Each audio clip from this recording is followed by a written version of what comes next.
If you are into LinkedIn marketing, you need to stop doing this one thing. So, the one thing that you need to stop doing is sending a book when you send a connection request to people.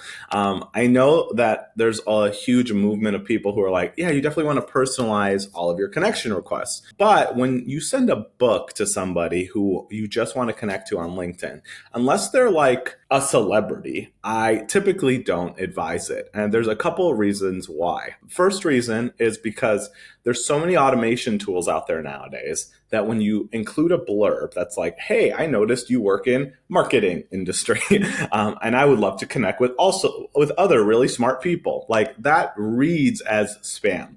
And for me personally, and I know a lot of my clients and I know a lot of my colleagues are the same, if they see what looks to be like an auto generated message, they will ignore and not connect to you. In their brain, they're marking you as spam.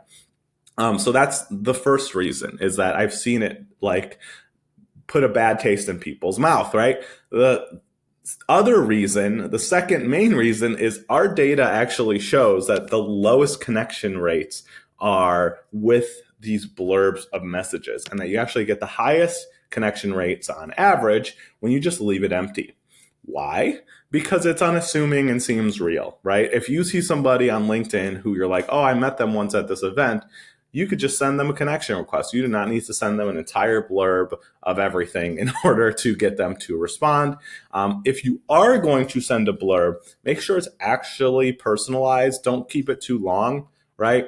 And make sure it includes something that's relevant. So it could be like, it was great seeing you at the event the other day at the Chamber of Commerce. I'm hoping we can connect sometime in the coming weeks. Send.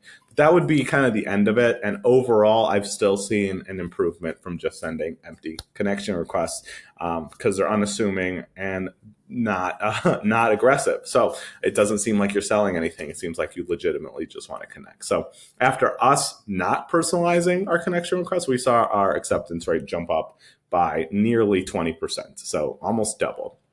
So make the switch if you want. I mean, we've only run it on like 70 accounts and tens of thousands of connection requests. So that's just our internal data. But you follow your heart. And if you know somebody who's spamming on LinkedIn and overusing their automation tools, tag them and have them fight me in the comments. And then that'll be fun for all of us. All right. Thanks.